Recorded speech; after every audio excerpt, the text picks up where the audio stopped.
Bonsoir à tous, bienvenue dans Point de Vue. Comme chaque fois, nous allons échanger des points de vue, de préférences contradictoires sur l'actualité du jour. Et je vous propose de découvrir tout de suite le sommaire de cette émission. Nous commencerons par le Brexit. On nous avait dit que c'était impossible. Et pourtant, ils l'ont fait. En tout cas, la Première ministre Theresa May est parvenue à un accord avec la Commission européenne.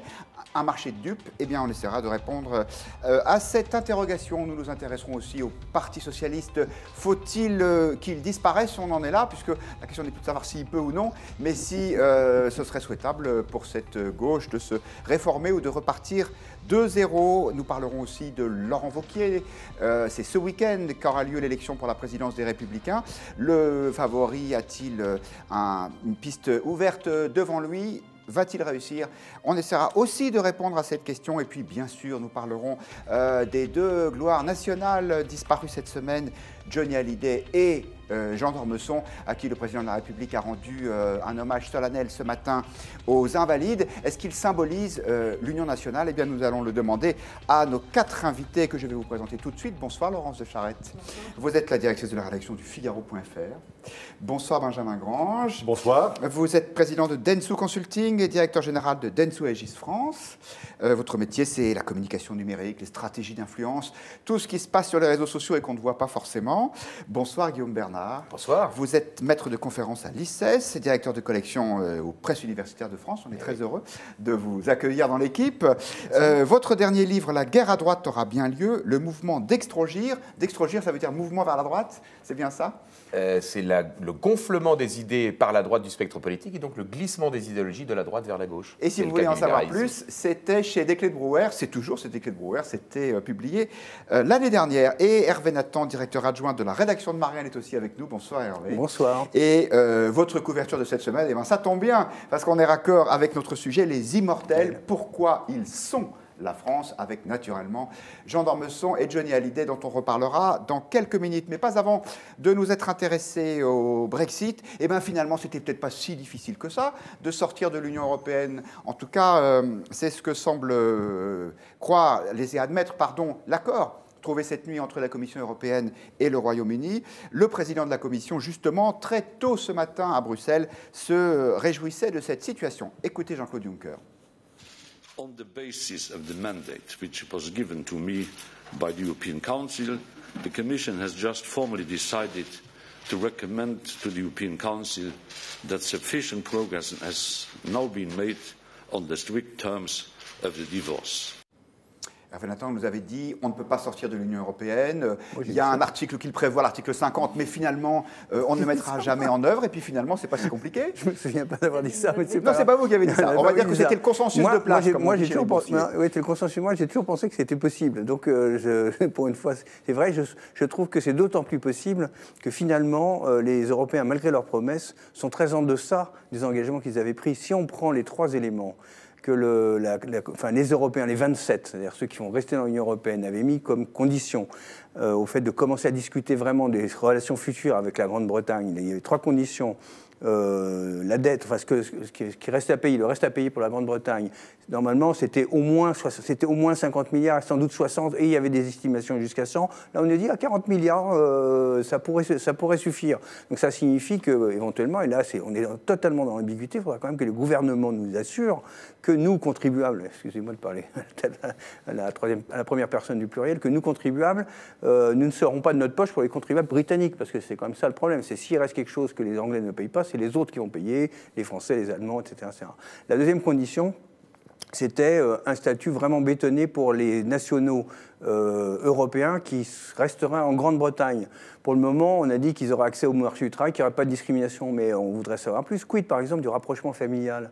Les Polonais, les Français, etc., qui sont allés immigrer il y a 5-10 ans et qui disent « mais maintenant, je voudrais bien que ma famille suive », ils auront le droit ou pas? Est-ce que voilà. Ben oui, ça aussi, c'est une ambiguïté, mais voilà. Et la troisième chose, c'était l'Irlande, parce que l'Irlande a quand même, je rappelle que tous les pays, les 27, ils ont tous un droit de veto. Hein. Il suffit qu'un pays dise non et tout est par terre. Évidemment, pour l'Irlande, c'est vital de ne pas rétablir une frontière. Pour le moment, on dit oui, la seule chose qu'on va faire, c'est que dans les années qui viennent, on appliquera le droit européen des deux côtés de la frontière. Mais en fait, c'est repoussé à plus tard. Donc en fait, les Européens, à mon sens, ont craqué presque autant que le gouvernement britannique était proche de craquer, parce que effectivement, Theresa May, on l'a vu dans les épisodes précédents, était proche de sauter. C'est-à-dire le Premier ministre n'avait plus de majorité, il fallait trouver une solution.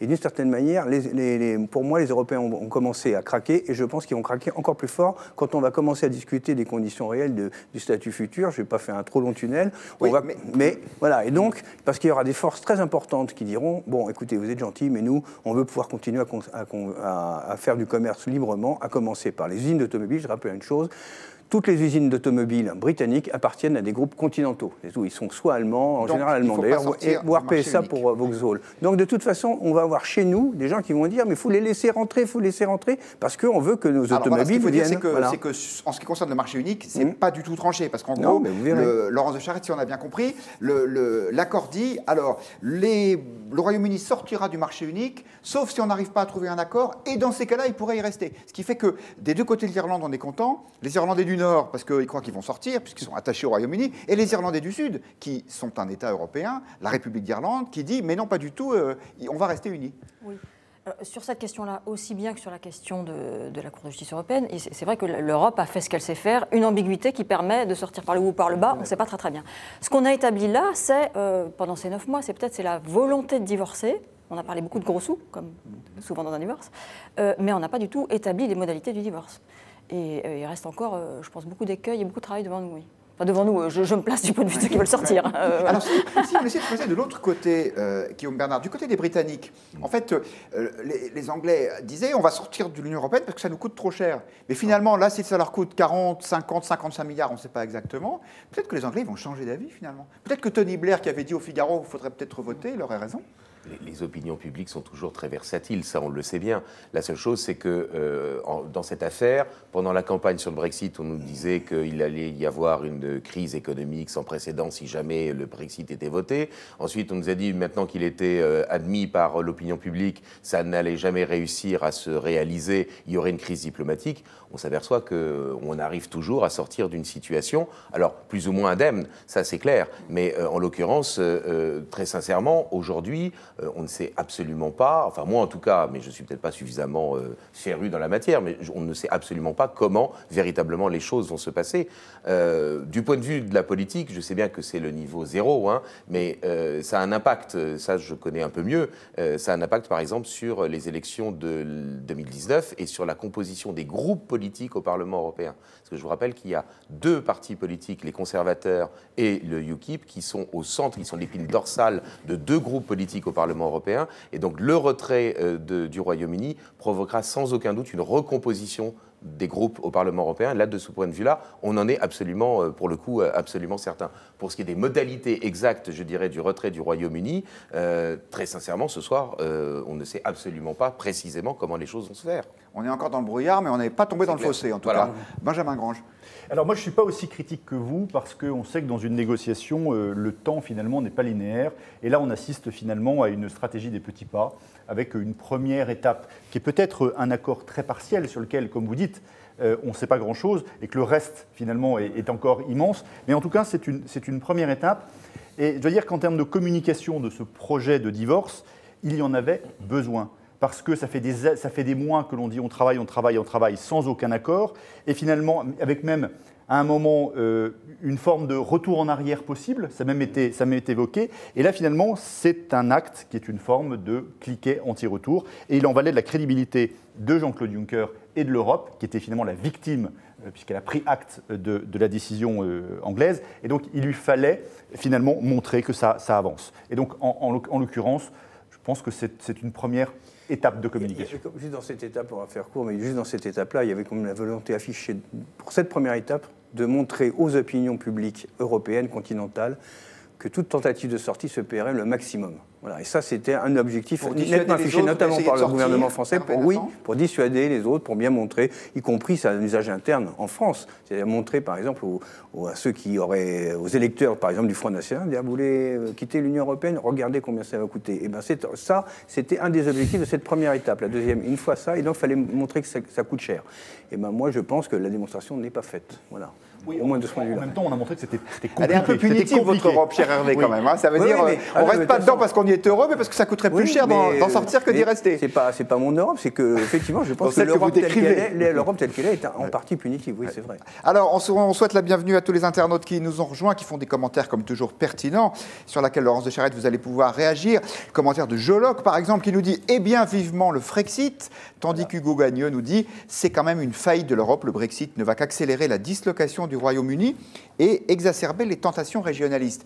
C'est vrai, Laurence, qu'il y a les Irlandais où on voit que ça commence à chauffer, il y a l'Écosse qui se dirait peut-être que moi je resterais bien dans l'Europe, il y a même Londres qui disait j'aimerais bien avoir un statut un peu dérogatoire, le Royaume sera peut-être moins uni à l'avenir. Oui, alors le Royaume sera évidemment, un tas de portes se sont ouvertes, ou en tout cas potentiellement, et un tas de dangers s'agitent, enfin de dangers, en tout cas de dislocation. C'est vrai que les anglo-saxons ont affirmé une volonté très forte et sur ce point, ils ont obtenu gain de cause. Ils ont montré on ne veut pas se faire dicter nos lois, on veut choisir notre immigration. Là-dessus, alors c'est une prime effectivement à l'affirmation de la volonté. L'exemple catalan a montré que ça ne marche pas toujours. Voilà. Alors, Paul nous dit le général de Gaulle était un visionnaire quand il manifestait sa désapprobation d'incorporer l'Angleterre dans l'Europe. Très heureux du Brexit, point d'exclamation. Finalement, Guillaume Bernard, le général avait raison, une fois de plus. Pas nécessairement sur tous les sujets, mais alors, en l'occurrence sur sa défiance vis-à-vis, je dirais, du Royaume-Uni, il y a une chose qui évidemment doit être prise en considération et qui explique peut-être le fait que de toute façon le Brexit va fonctionner à la fin. C'est l'équilibre au sein du Conseil de sécurité des Nations Unies. Parce que si la construction européenne aboutit un jour à l'établissement d'un État fédéral, ce qui n'est pas encore le cas, ça veut donc dire que le siège permanent de la France, le siège permanent du Royaume-Uni devrait fusionner avec le Brexit. Au moins, je dirais, les États-Unis ont toujours deux alliés au Conseil de sécurité. Oui, et donc, par conséquent, effectivement, là, on peut penser qu'il y a des enjeux qui dépasseraient largement, je dirais, les simples opinions publiques et les enjeux, comment dire, juridiques. Même si, naturellement, ce qui explique le Brexit, c'est ça. C'est la volonté de reprendre, je dirais, le contrôle de son destin du point de vue, je dirais, territorial et du point de vue normatif. Hervé Nathan, est-ce qu'on a une idée de combien de temps ça pourrait encore durer, cette histoire? Il y a 2 ans, j'ai bien compris, il y a un délai de 2 ans supplémentaires. Ça va être pas forcément très confortable, c'est-à-dire donc il reste 1 an donné. Normalement, c'était l'article 50, une fois déclenché, c'était un délai de 2 ans. Apparemment, l'article 50, c'est celui qui prévoit la sortie. Par lequel le gouvernement britannique a dit nous avons décidé de sortir et nous enclenchons normalement un compte à rebours de 2 ans. Et donc, il reste à peu près 1 année. Et si bien compris, il y aurait un délai de 2 ans supplémentaires pendant lequel la Grande-Bretagne appliquerait toutes les règles du marché unique sans avoir plus personne dans les instances décisionnaires de l'Union européenne. Il n'y aurait plus de parlementaires européens, il y aurait les élections en 2019, il n'y aurait plus de commissaires, etc., etc. Et il y aurait quand même, à mon avis, encore beaucoup de hauts fonctionnaires à Bruxelles, parce que une des choses qu'ont su faire les Britanniques, c'est de bien investir la Commission européenne et en fait, il y a beaucoup de fonctionnaires, ce qui explique un peu aussi l'orientation. Bon. Laurence, si on prend un peu de recul, quand le Brexit est arrivé, ça a été un coup de tonnerre et on s'est dit c'est peut-être la fin de l'Europe. Parce qu'on craignait qu'il y ait un effet domino, c'est-à-dire que le Royaume-Uni sorte et que derrière, il y ait un succès, une poussée des populistes aux Pays-Bas, en France aussi, avec les élections présidentielles de 2017, et Marine Le Pen qui aurait pu être dangereuse, même si elle n'était pas élue présidente de la République. Finalement, on a l'impression que l'incendie est maîtrisé en quelque sorte. En fait, ce qu'on voit, c'est que ça rapporte chacun à son histoire et que nous n'avons pas la même histoire. C'est d'ailleurs ce qui fait la difficulté de l'Europe et c'est paradoxalement ce qui aujourd'hui maintient une forme de cohésion, enfin en tout cas bloque cet effet de contagion dont vous parlez, parce que la problématique des Anglais n'est pas du tout la même que celle des Catalans, des Espagnols, et la façon dont probablement l'Europe va ressurgir dans notre débat électoral d'ici quelques mois ne se posera pas non plus complètement de la même façon. Enfin, quelques problématiques vont revenir, mais on n'est pas dans les mêmes cas de figure. L'Europe ne va pas très bien, mais quand on se compare, on se console, disait ma grand-mère. Elle peut regarder le Parti socialiste français et elle s'apercevra que finalement, son sort n'est pas si difficile. Pardon pour cette transition un peu laborieuse. C'est notre deuxième thème de la soirée. Parti socialiste, faut-il qu'il disparaisse? La question est un peu provocatrice, mais c'est aussi un appel à vous, les internautes. Votez sur le hashtag Figaro Live, hashtag point de vue tout attaché, et répondez à cette question si ça vous intéresse. Faut-il que le PS disparaisse? En tout cas, ce qui est sûr, c'est qu'il est en danger de mort. Vous savez, le dernier épisode, c'est la création par Benoît Hamon, qui était le candidat socialiste à l'élection présidentielle, de son parti ou de son mouvement, Génération.S. Est-ce que le PS est en danger de mort? Écoutez ce qu'en disait Frédérique Espagnac. C'est une sénatrice socialiste des Pyrénées-Atlantiques, pour être précis, et elle était hier matin l'invitée d'Yves Tréhard au talk Le Figaro. Ça peut vous faire de l'ombre au Parti socialiste, ce mouvement Génération? C'est pas une histoire d'ombre, c'est encore une histoire de division à gauche. Ouais. Je crois que la gauche va déjà mal, et donc j'ai envie de dire, en tout cas, on a besoin de rassemblement aujourd'hui. Le Parti socialiste peut mourir dans ces conditions? Oui, je pense. Il faut faire attention. Et les internautes qui commencent à voter, c'est vous qui nous regardez, vous êtes à peu près, même très précisément, 71% à nous dire oui, il faut que le Parti socialiste disparaisse. Est-ce que ça vous étonne aussi, Hervé Nathan? Plus exactement, est-ce que vous pensez souhaitable que finalement, il y ait ce qu'on appelle un reset en informatique, c'est-à-dire qu'on recommence tout?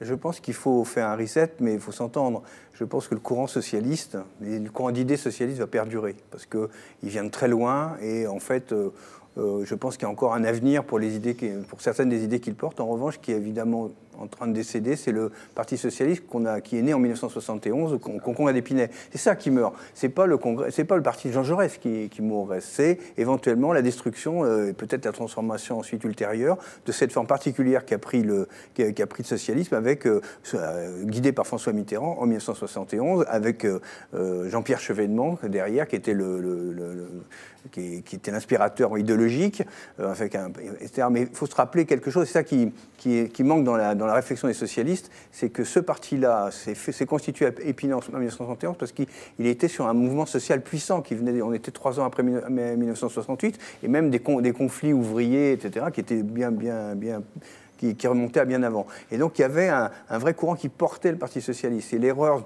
à mon avis, fait Mme Espagnac, par exemple, c'est de considérer que le socialisme peut exister en dehors de ça. Voilà. Et je pense qu'il ne peut renaître qu'avec un mouvement social. Je vous donne le point de vue de Guillaume, un internaute qui nous dit « On peut se dire que quand on ne représente plus rien, on n'a plus de légitimité et on doit se réinventer. » Je me tourne vers un autre Guillaume pour savoir s'il est d'accord avec cette assertion. Vous savez, tout le monde le sait, le Parti socialiste a été, incohérent, c'est-à-dire qu'il a continué à s'appeler socialiste en étant devenu social-démocrate. Donc par conséquent, si vous voulez, il est bien évident que l'étiquette ne fait pas la nature réelle du parti. Et la conséquence, on l'a vu à la dernière présidentielle, il a été siphonné d'un côté et de l'autre par le social-libéral Macron et par effectivement le socialiste Mélenchon. Le problème pour le Parti socialiste, c'est que, outre le score qu'il a fait à la présidentielle, il a perdu les élections locales antérieures, c'est-à-dire qu'il ne dispose plus, je dirais, du socialisme municipal qui avait permis pendant des décennies au Parti socialiste, à la force socialiste, de continuer à exister et d'avoir, je dirais, un réservoir de cadres. Bon, donc aujourd'hui, la seule chance finalement pour le Parti socialiste, me semble-t-il, de continuer à exister, c'est la division de la France insoumise. Division entre les jacobins et les communautaristes. Et si cette division-là perdure, effectivement, le Parti socialiste peut peut-être espérer renaître de ses cendres. Imaginez, c'est une hypothèse d'école, Guillaume Bernard, que vous soyez élu premier secrétaire du Parti socialiste. Est-ce que vous supprimeriez le parti pour créer autre chose ou pas? Est-ce qu'il faut faire table rase? Aujourd'hui, très sincèrement, les forces politiques telles qu'elles existaient avant la grande coalition macronienne ont du plomb dans l'aile. Je crois qu'effectivement, il faut recomposer aussi bien du côté droit de Macron que du côté gauche de Macron. Donc c'est plutôt oui. C'est plutôt si on a bien compris. Et Hugo Gagnon, qui a aussi un point de vue sur ce sujet, nous dit qu'il faut que le PS se modernise avec un leader comme Malek Bouti. Quand En Marche explosera, l'espace centre-gauche se libérera et le clivage gauche-droite renaîtra. C'est ce qu'on appelle de la prospective. Benjamin Grange. Alors, en fait, je vais quasiment enfoncé le clou, puisqu'on a, dans un sondage le 30 novembre dernier, posé la question aux Français. Et finalement, ils sont 74% à considérer que pronostiquer que le Parti socialiste allait disparaître. Le point nouveau, c'est que c'est aussi 63% des sympathisants de gauche. Alors, ce qui est frappant, c'est surtout que si on compare ça par rapport à septembre 2016, juste après finalement la débâcle électorale, eh bien, il n'était que 63%, c'est-à-dire pratiquement 10 points de moins, à considérer que le Parti socialiste allait disparaître. Alors, quand on creuse derrière, pourquoi finalement ce pronostic est si important? Eh bien, on retrouve un certain nombre de qualificatifs comme il n'a guère de conviction, il n'est pas proche des gens, il n'est pas adapté aux évolutions du monde et il n'est même pas utile à la vie politique française. Et finalement, quand on a ce portrait-là, on pourrait dire noir, c'est noir. On pourrait reprendre aussi Sartre qui disait en 60 de la gauche, c'est un grand cadavre à la renverse, et même plus que ça, où les vers se sont mis. En tout cas, aujourd'hui, on en est là. Donc, on est là. Bon, on est proche de l'avis de décès. D'ailleurs, nos internautes ne changent pas d'avis. Ils sont toujours 70% à penser qu'il faut qu'ils disparaissent. Et vous, Laurence de Charette, allez-vous donner un peu d'espoir à nos camarades, même plus de la rue Solferino, puisqu'ils la mettent en vente? Vous avez bien fait, en tout cas, de proposer le poste de dirigeant, parce qu'il y a assez peu de candidats. on y viendra après aux candidats. Moi, je ne suis pas tout à fait d'accord avec Hervé Nathan. Finalement, donc on voit qu'il n'y a pas de candidat, il n'y a plus de sièges. C'est un appareil en déliquescence, mais pour ce qui est également de son projet, ce n'est pas très facile à déterminer. Il y a un parti tiraillé, enfin un parti en tout cas, voilà, des représentants qui sont tiraillés entre les sociodémocrates et l'extrême gauche, et puis toute la polémique qu'on avait vu renaître récemment qui sépare les islamo-gauchistes des véritables républicains. Et finalement, qu'est-ce qui reste quelle est la ligne directrice du PS? Quelle devrait-elle être? On s'y perd complètement. Oui. Alors, moi j'ai envie de vous demander de vous transformer en chasseur de tête. Je vais vous donner des candidats possibles pour le poste de premier secrétaire, puis vous allez me dire qui vous paraît le plus adapté. Alors, on commence par le seul pour l'instant des candidats officiellement déclarés, Luc Carvounas, qui est un député. Il y a aussi Najat Vallaud-Belkacem, l'ancienne ministre, comme ça qu'on dit aujourd'hui, de l'Éducation nationale, qui semble très intéressé par le job. Il y a François Hollande, qui n'a pas complètement disparu de la circulation. Laurence, vous parliez à l'instant de ce débat sur l'islam. Il y a Manuel Valls, qui a pris des positions très fortes là-dessus. C'est vrai qu'il n'est plus au Parti socialiste. Vous avez raison, Hervé. Est-ce qu'il pourrait y revenir? Alors, est-ce que vous avez un candidat idéal, Hervé Nathan? Non, je vous dis, d'une certaine manière, mais je suis assez d'accord. Finalement, on se rejoint. On se rejoint. Un petit peu quand même. Je pense qu'effectivement, il n'y a plus aucun élan au Parti socialiste, celui qui est né en 1971 après. Il y a, pour moi, la possibilité, philosophiquement, de dire il y aura toujours une idée socialiste. Peut-être qu'elle est la France insoumise, peut-être qu'effectivement, la France insoumise sera une partie de la recomposition de la gauche, mais il n'y a pas de possibilité de recomposer un parti qui soit une alternative politique en dehors d'un mouvement social qui le porterait. Parce que on aurait tort de négliger ce qui s'était passé en 1971. C'est parce qu'il y avait un mouvement ascendant social qui a porté, et le Parti socialiste était le dépositaire politique des mouvements sociaux. Et c'est ça qu'il a porté en 1981. C'est grâce à ça, avec un slogan qui s'appelait « Changer la vie ». Et grâce à ça, Mitterrand a gagné. Bon, il y avait quand même une stratégie qui avait permis de siphonner le PC, absolument, parce que ça permettait aux électeurs du PC de se dire une partie de nos idées vont quand même arriver au pouvoir. Mais justement, le positionnement du PS sur le spectre politique fait qu'il a du mal à renaître. D'accord, mais comment faisait le Parti socialiste de cette époque-là pour siphonner les voix du Parti communiste? Il était le meilleur représentant des luttes que le Parti communiste ne soutenait plus, notamment les luttes des femmes. Par exemple, si on prend la question de la lutte pour la libéralisation de l'avortement, c'est le Parti socialiste, Troudy, etc., qui était en tête. Et le parti communiste, il avait traîné encore Jeannette Vermersch, qui, 5 années plus tôt, disait que jamais les prolétaires ne seraient d'accord pour avorter. C'était ça. Donc, effectivement, le Parti communiste s'est fait siphonner. Mais parce qu'il y avait un mouvement social, il fallait répondre, et le Parti communiste s'est fait prendre en défaut. Voilà, on arrête l'histoire. Aucun des leaders évoqués par Guillaume Roquette ne sont suffisamment, je suis d'accord, populaires et charismatiques pour pouvoir entraîner ce pouvoir. Est-ce que vous pouvez faire correspondre un quelconque des noms que vous avez cités là à la réponse à un problème profond de la société? C'est-à-dire, peut-être Manuel Valls, mais comme Manuel Valls est parti chez les Républicains En Marche, je trouve que là, c'est un peu compliqué. Mais il y a Malek Bouti, autres, Hugo disait oui, Malek Bouti, pourquoi pas, qui a aussi des positions très fermes sur le refus du communautarisme. Peut-être, mais après, il faut être capable d'élargir, d'être l'homme qui représente ça, et pas seulement l'homme, le programme. Bon, l'ambiguïté, tout ça n'existe pas encore. Voilà. Je ne suis pas sûr que ça existe. L'ambiguïté que vous avez évoquée, c'est est-ce que c'est l'idée socialiste ou est-ce que c'est l'idée progressiste qui est le moteur, effectivement, du Parti socialiste. socialiste. Alors, très sincèrement, je pense que toute forme de collectivisme, même chez Jaurès, le collectivisme permettait le maintien de la propriété privée. Mais aujourd'hui, toute forme de collectivisme, je dirais, a quand même peu le vent en poupe. Et donc, par conséquent, effectivement, c'est plutôt le progressisme. Et alors, dans ce cas-là, c'est du libéralisme culturel. Et Macron l'incarne aussi. Macron l'a incarné, donc effectivement, il n'y a peut-être pas de possibilité. Mais Voilà, un message personnel pour Josh qui nous dit « Moi, je veux bien être président du PS s'il cherche. » Eh bien, Josh, on va envoyer votre candidature sans faute au siège du parti une fois qu'on aura trouvé où il est. Benjamin Grange. Alors, dans le jeu de trouver les leaders, on avait posé une question qui était de dire, toujours le 30 novembre, laquelle de ces personnalités souhaitez-vous qu'elle représente la gauche aux prochaines élections de 2022 ? Alors, à 34% dans les sympathisants de gauche, on avait Benoît Hamon. Bon, on a vu effectivement qu'il est parti. Ensuite vient Arnaud Montebourg, 19%. Et Najat ne vient qu'à 16%, Manuel Valls 13% et Stéphane Le Foll 8%. Donc en fait, on voit bien à travers ça qu'il n'y a aucun des grands leaders qui se dégage, en tout cas des leaders restants. Guillaume nous dit les classes populaires et ouvrières, socle de l'électorat PSPC, ont disparu en France en poids démographique. C'est vrai que ça peut être une explication. Et Hugo nous dit sinon pourquoi pas une union avec le nouveau parti radical. Ah oui, à mon avis, c'est la porte ouverte. C'est le chemin tout tracé vers l'Élysée. Laurence de Charette, quand on voit la structure de popularité d'Emmanuel Macron, on s'aperçoit qu'en fait, il est plus populaire à droite qu'à gauche. Peut-être que ça pourrait rouvrir un espace, non, au Parti socialiste. Quand on voit ce président qui supprime l'impôt sur la fortune, qui libéralise le code du travail, qui fait l'éloge de Jean d'Ormesson. Sauf sur la pierre, attention. Sauf sur l'immobilier, vous avez raison. Donc c'est quand même une certaine catégorie de riches, c'est pas tous. Mais Laurence, est-ce que vous pensez que, avec un Macron qui semble plutôt de droite, en tout cas en économie, ça pourrait redonner de l'oxygène à un futur Parti socialiste ?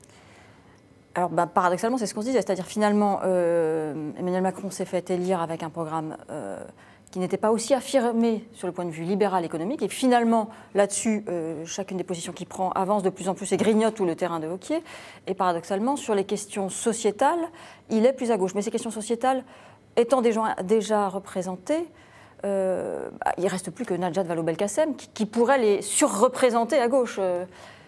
Qui pourrait être plus provocatrice, aller peut-être plus loin si on voulait laisser au Parti socialiste, si on cherche un boulot au Parti socialiste, puisque c'est ça qu'on lui cherche des candidats. On lui cherche un positionnement, et j'avoue que je peine. Hervé Nathan, ça pourrait être finalement un allié à la reconstruction du PS, Emmanuel Macron, par sa politique économique un peu libérale ? En tout cas, je n'ai pas l'impression qu'il donne. On a plutôt l'impression qu'il va à la pêche. Il a quand même pris du saut. Voilà, non, si on veut parler comme ça de tactique politicienne, on a l'impression que c'est la stratégie du casse-noisette. On va peut-être discuter des élections européennes bientôt, mais les élections européennes, on voit bien que l'idée, c'est de détruire tout ce qu'il y a entre la République En Marche et la France Insoumise d'un côté, et puis de l'autre côté, il y a la symétrie avec le Front National. Donc je pense l'allié, en tout cas, c'est le baiser du... C'est que je cherche l'expression. Le baiser de la mort. Là, c'est le baiser qui tue. Voilà, bon, chers amis, vous n'êtes pas très optimistes pour l'avenir du Parti socialiste. Est-ce que ça a fait changer d'avis les internautes, ou est-ce qu'on est toujours à 70% ?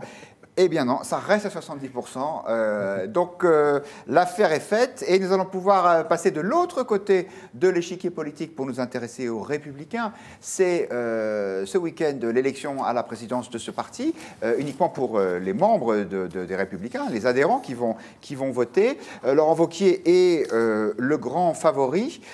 Pour autant, il ne fait pas l'unanimité au sein de son parti. Écoutez, la dernière méchanceté en date, c'est celle de Jean-Louis Debré, président du Conseil constitutionnel. Il était ce matin sur France Info et il hésitait à décerner à Laurent Wauquiez un brevet de gaullisme. Regardez.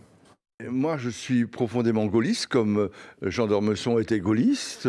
Comme Laurent Wauquiez dit qu'il est gaulliste. C'est possible, mais je ne l'ai jamais vu avant. Voilà, avec des amis comme ça, on n'a plus besoin d'ennemis. Guillaume Bernard, le positionnement de Laurent Wauquiez, est-ce qu'il est aussi clair que le reproche que lui font ses adversaires, c'est-à-dire il est à droite toute. Il est certain que dans son discours personnel et dans l'attitude qu'il a, on l'a vu par exemple avec l'affaire des crèches, il assume une position droitière. Donc, je dirais, il vise évidemment les militants, les sympathisants du parti pour avoir un soutien populaire. On sait bien que la base d'un parti politique est toujours plus à droite que les caciques, je dirais. Bon. Mais d'un autre côté, évidemment, Laurent Wauquiez, il a besoin, je dirais, pour essayer de maintenir le restant d'unité du parti, d'avoir des alliés pour essayer d'éviter, je dirais, une destruction. Donc, il y a Virginie Calmels, il y a Geoffroy Didier, voilà, qui, évidemment, sont, je dirais, des moyens d'être un peu dans une position attrape-tout. Donc c'est vrai que c'est une position inconfortable puisque c'est le grand écart. C'est à la fois, je dirais, avoir le soutien de la base par un discours droitier, mais en même temps essayer de maintenir l'unité de l'appareil. On peut penser qu'à l'avenir, lorsqu'il va s'agir non pas simplement de désigner un patron du parti, mais il va falloir déterminer un programme, un positionnement, établir des listes pour les élections, par exemple les élections européennes. Là, pour le coup, les grands du parti vont évidemment essayer de l'attendre au coin de la rue. Donc c'est vrai que vraisemblablement, à votre question, oui, il devrait gagner parce que ses concurrents à la présidence de LR sont, je dirais, certes, intéressants, mais n'ont pas la visibilité qu'il a. Mais en revanche, ça ne veut pas dire qu'il va pouvoir contrôler véritablement l'appareil et en faire ce qu'il le désire. Alors, vous êtes invité à répondre à cette question. Wauquiez va-t-il réussir? Donc sur le hashtag Figaro Live, hashtag point de vue au pluriel, tout attaché. Pour l'instant, 49% des internautes disent non, Wauquiez ne va pas réussir. Non, pardon, c'est 49% qui disent oui, il va réussir. Ça, c'est mon côté optimiste. Et 51% qui disent non, il ne va pas réussir. Pour comprendre un petit peu plus ce qu'est l'état d'esprit des électeurs de droite, nous avons fait notre sondage hebdomadaire avec nos amis de Doxa. Et Benjamin, c'est vous qui allez nous le commenter. Quels sont les enseignements de ce sondage? Alors en fait, quand on interroge les sympathisants LR, c'est un petit peu plus que les internautes d'aujourd'hui, puisqu'ils sont 62% à considérer que s'ils étaient adhérents, eh bien, Laurent Wauquiez, ils voteraient pour Laurent Wauquiez. Laurent Wauquiez qui sort évidemment comme un grand favori, mais on s'achemine plutôt vers une victoire qu'on pourrait qualifier à la Pyrrhus. Parce que cette large domination, elle doit être relativisée. Relativisée parce que durant sa campagne, finalement, il a perdu du terrain. Si on compare finalement sa cote de popularité auprès des sympathisants LR, eh bien, elle a perdu 16 points en 2 mois. Et puis ensuite, évidemment, en termes de notoriété, il est face à des compétiteurs qui sont beaucoup moins connus. Et donc, il y a une prime pour lui. Alors, le deuxième point qui est important, c'est le deuxième enseignement, c'est quand on creuse finalement l'image en détail du futur patron des Républicains. Et là, c'est là où on voit qu'il y a une majorité de Français, et d'ailleurs bon nombre de sympathisants LR, qui ne le trouvent ni honnête à 60%, ni sympathique à 55%, ni proche des gens à 62%.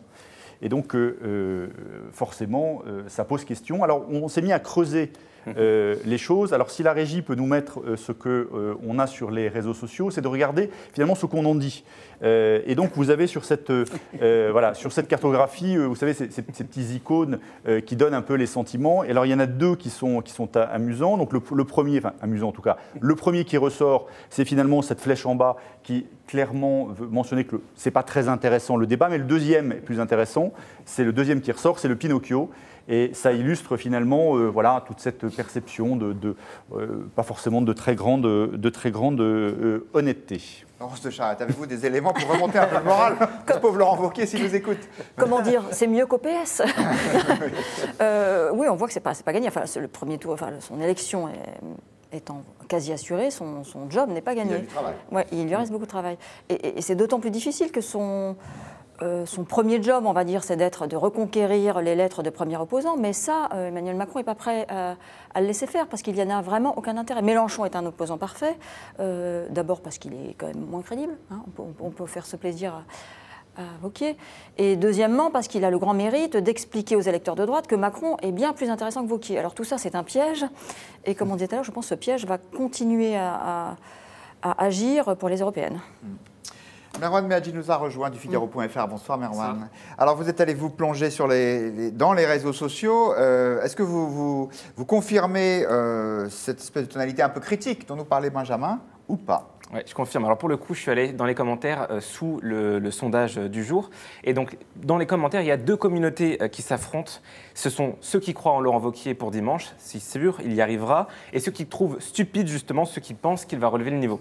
Alors on a notamment Wang Zi qui nous dit « Ce qui se dit ou s'écrit sur Wauquiez est ahurissant. Cela fait des mois que les candidats de droite qui ont tous échoué directement ou par jeunes candidats interposés tentent de dézinguer le favori, c'est pitoyable, la jalousie transpire de leurs propos. Dans la même veine, on a Yael 478 qui nous dit « Je suis de droite classique et je ne comprends pas l'avalanche de critiques qui tombent sur Wauquiez. Proche du FN, je ne le crois pas. Si parler d'identité nationale est réservé au Front National, il faut nous le dire. Est-il proche de sens commun? Si un mouvement chrétien constitue un problème pour LR, j'en tirerai les conséquences qui s'imposent. » José Maria qui nous dit « Laurent Wauquiez incarne l'espoir tangible pour plus de 14 millions de retraités qui sont maltraités fiscalement par Macron.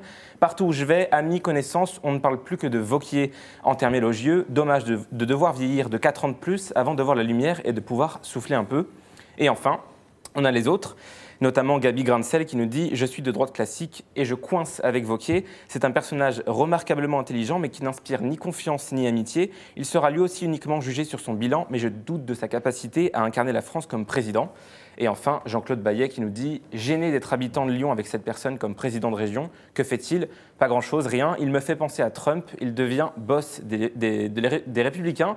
Je lui envoie ma carte, vieille de 25 ans. » Enfin, si il a même destin présidentiel que Trump, après tout, il y a peut-être une stratégie, Hervé Nathan. Oui, c'est vrai que la difficulté qu'on voit à Laurent Wauquiez, c'est de sortir du personnage qui s'est construit lui-même. Quand on voit le parcours de Laurent Wauquiez, c'est quand même quelqu'un qui commence chez les démocrates chrétiens et qui maintenant est en train, en tout cas apparemment, de flirter avec le Front National.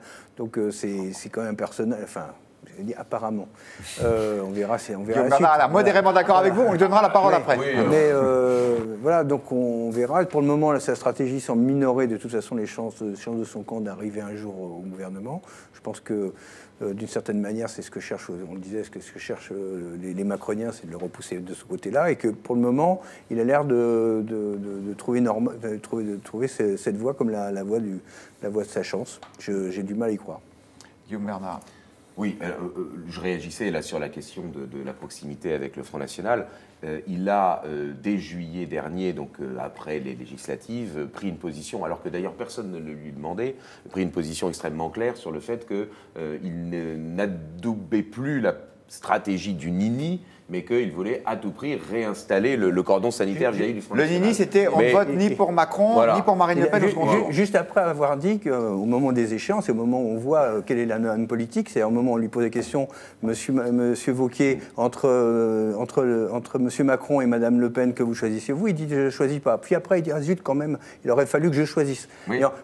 Quand on prétend à la plus haute fonction de l'État et avoir le doigt sur le bouton nucléaire, je pense qu'il vaut mieux avoir plus de caractère que ça et en tout cas le montrer aux électeurs. Que ça, c'est quelque chose dont on se souvient. Ça, c'est peut-être la question de la personnalité, mais en revanche, sa stratégie électorale. Ce que vous ne pouvez pas dire, c'est que la question de la proximité entre Wauquiez et le Front National, du point de vue des idées, vous ne pouvez pas prétendre que ça ne se pose pas comme question politique. Alors ça, en revanche, ça, je suis d'accord. Voilà. C'est-à-dire que, électoralement parlant, il refuse toute alliance, mais en revanche, il développe plus ou moins une stratégie à la ligne Buisson, c'est-à-dire une droitisation de son propre discours pour essayer effectivement de capter un électorat à terme, qui est un électorat qui est déçu du Front National, et essayer effectivement de reconstituer une droite, je dirais, à son profit. Le problème, c'est qu'on en a parlé tout à l'heure, le PS est, je dirais, écartelé entre la France Insoumise et Macron, et LR, le risque aujourd'hui, c'est qu'il soit en revanche écrasé entre Macron et le Front National, parce qu'évidemment, les prochaines échéances électorales, ce sont les européennes,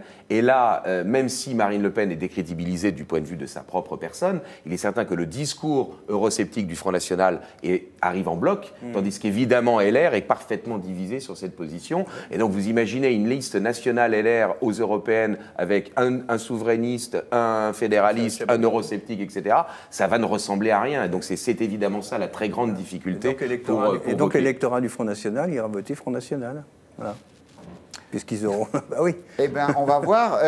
Peut-être une dernière question de notre sondage Odoxa Benjamin Grange, et peut-être qui remontera un peu le moral de Laurent Wauquiez. Quand même, c'est pas le plus mauvais candidat aux yeux des électeurs de droite, pas pour la présidence des Républicains, mais pour celle d'après, celle de 2022, la présidentielle. Oui, alors finissons sur une note positive pour Laurent Wauquiez. Quand on leur pose la question, quel est le meilleur candidat? Évidemment, les sympathisants, le meilleur candidat pour 2022. Les sympathisants républicains disent à 34%, évidemment, Laurent Wauquiez. On sent quand même derrière qu'il y a une envie d'avoir un leader qui va incarner ce parti-là. Et Xavier Bertrand, du côté des sympathisants républicains, arrive qu'à 23%. Alors effectivement, l'ordre est un tout petit peu différent, on regarde l'ensemble des Français, mais à ce stade, il n'y a pas grand-chose à en dire.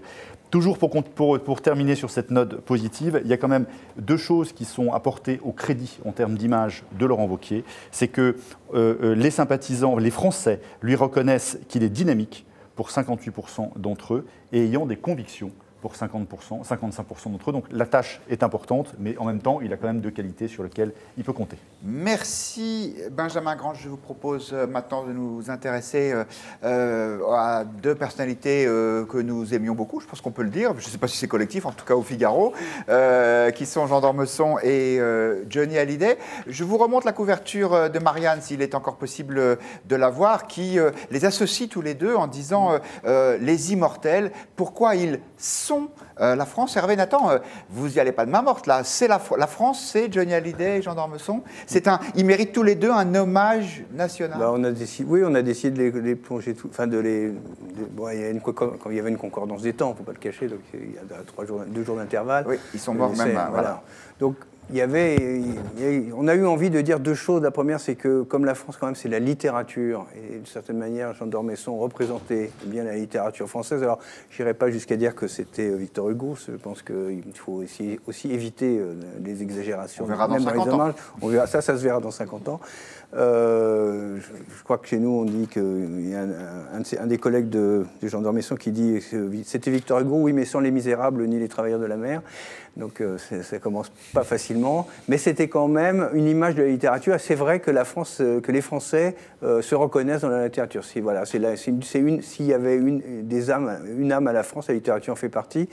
Et quant à Johnny Hallyday, d'une certaine manière, il nous représente tous parce que sa vie a été tellement compliquée et complexe, sa vie d'artiste et sa vie personnelle, qu'une certaine manière, il a touché tous les Français, les uns après les autres, voire concomitamment. Il faut quand même se souvenir, juste revenir tout au début, on a presque oublié, mais c'était quasiment l'image du diable pour la France bien pensante.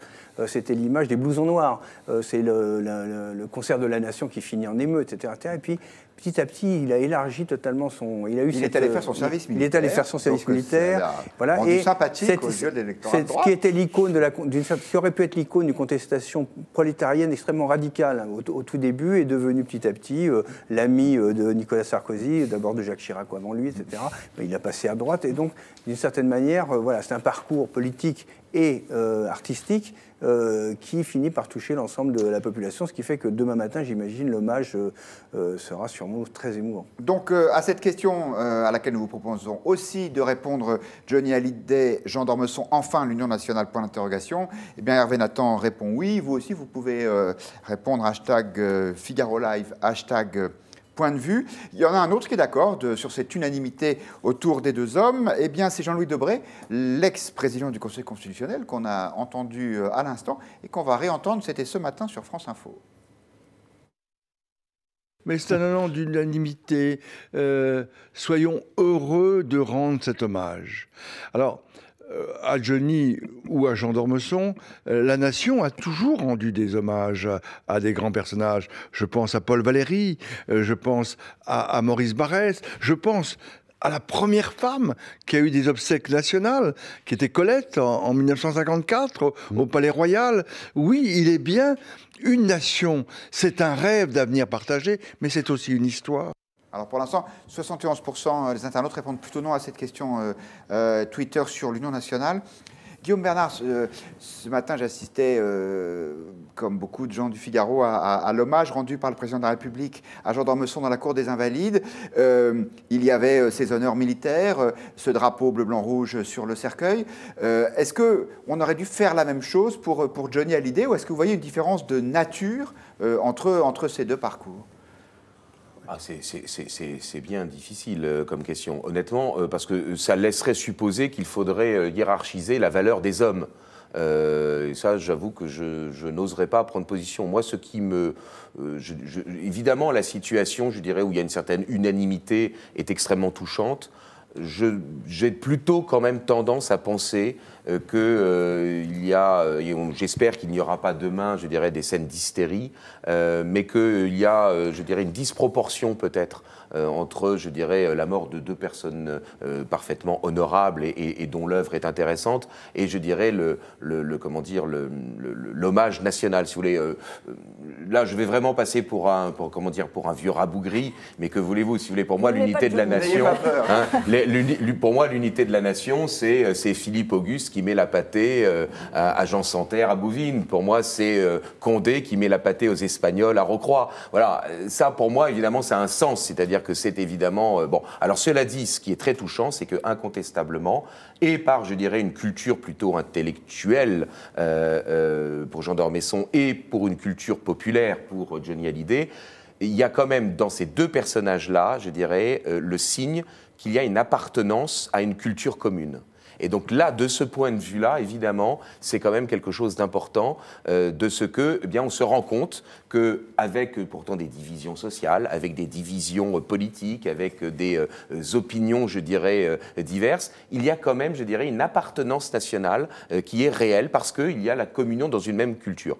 Pour autant, est-ce qu'il faut porter au nu nécessairement autant qu'on le fait, je dirais, deux personnalités intéressantes? Je suis peut-être un peu dubitatif.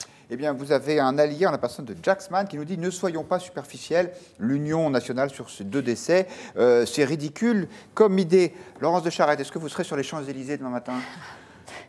Mais moi, en fait, je pense qu'il ne faut pas placer ça sous le... Je ne suis pas sûre que ça se joue en termes d'union nationale, parce que c'est un terme qui a une dimension politique. Or, je pense qu'on est plutôt dans une autre dimension qui est plutôt de l'ordre de l'essentialité.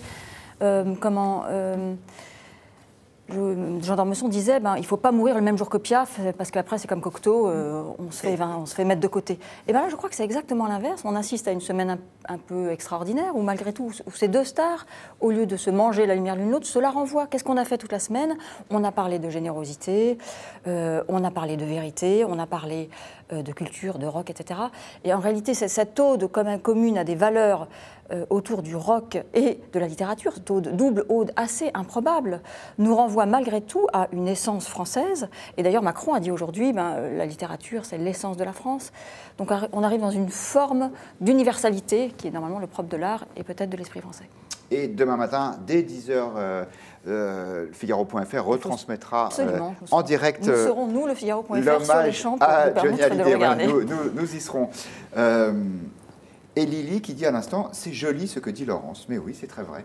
Benjamin. Alors, moi, je me suis intéressé à voir comment les médias, finalement, relataient ces hommages. Alors, en se concentrant peut-être à tort sur Johnny Hallyday, parce que c'est là qu'il y a le plus de volume. Et finalement, il y a deux choses qui ressortent. La première, c'est que j'ai regardé les audiences télé, parce que finalement, tout le monde a bousculé ses programmes pour faire des émissions spéciales. Et il se trouve que ça n'a pas fait recette, puisque les audiences ont été souvent inférieures au programme originel. La deuxième chose, c'est de regarder comment cet hommage populaire s'est opéré sur les réseaux sociaux. Et c'est là qu'on voit finalement comment les Français utilisent ce pouvoir de résonance. Parce que le tweet qui a été le plus partagé sur Johnny Hallyday, c'est le tweet d'un artiste, d'un chanteur qui s'appelle Sheeran, qui a simplement dit « Je suis triste ». C'est tout, et qui a été c'est tout. C'est la sobriété. C'est vraiment la sobriété. La sobriété. Le deuxième, c'est évidemment celui du président Macron, et le troisième, c'est celui d'un inconnu.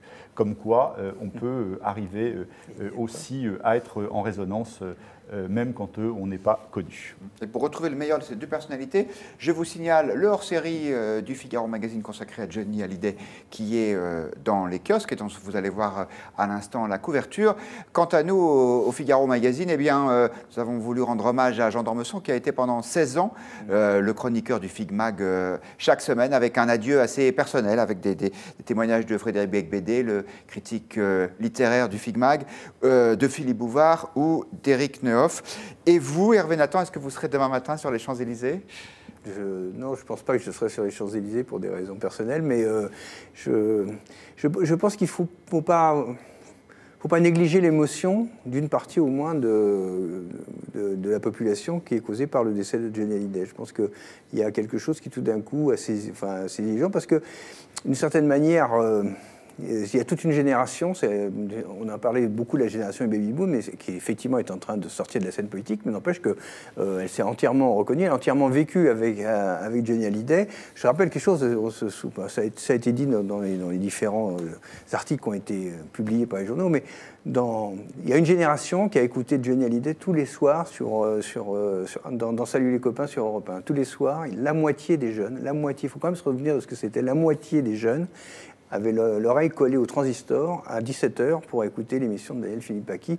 C'est une communion que effectivement on retrouve 50 ans plus tard, transformée, différente, mais c'est celle-là aussi qu'on retrouve, et d'une certaine manière, il y a cette nostalgie d'un paradis perdu qui était le paradis de cette jeunesse-là. Donc c'est un peu une génération entière, mais qui a compté quand même dans l'histoire de ce pays, qui compte et qui pèse encore, même économiquement, au moins, parce que c'est des retraités, et qui pèse encore, mais qui a du poids, et qui a d'une certaine manière l'impression d'avoir fait aussi l'histoire du pays, parce que c'est la génération de la transformation. Alors malheureusement, point de vue, c'est fini pour ce soir. Je le regrette parce qu'on a deux commentaires passionnants sur lesquels on aurait pu réagir, mais tant pis, je vous laisse à votre réflexion. Jacques Mann qui dit: ce qui m'attriste, c'est la manière avec laquelle le pouvoir exploite ces deux décès. Était-il vraiment nécessaire que Brigitte Macron aille chez Johnny ? Point d'interrogation. Et puis Renard83 sur Twitter qui nous dit quelque chose avec lequel je ne suis pas d'accord, mais c'est pas pour ça que c'est pas intéressant. Deux mondes différents. Il y a d'un côté les gens du système qui admirent d'Ormesson, et de l'autre, les pauvres qui admirent Johnny. Je ne suis pas sûr que les riches n'aiment pas aussi Johnny Hallyday, mais merci Renard83 de nous avoir donné votre point de vue. J'ai un dernier rendez-vous à vous donner, c'est mardi prochain, 12 décembre. Il reste quelques places, salle Gaveau, pour les rencontres du Figaro qui se dérouleront avec l'historien Franck Ferrand. Et si vous avez encore une toute petite hésitation pour savoir si vous prenez votre place, eh bien, je vous invite à regarder ce qui suit dans quelques instants sur Figaro Live. Merci beaucoup à tous les quatre et bon week-end.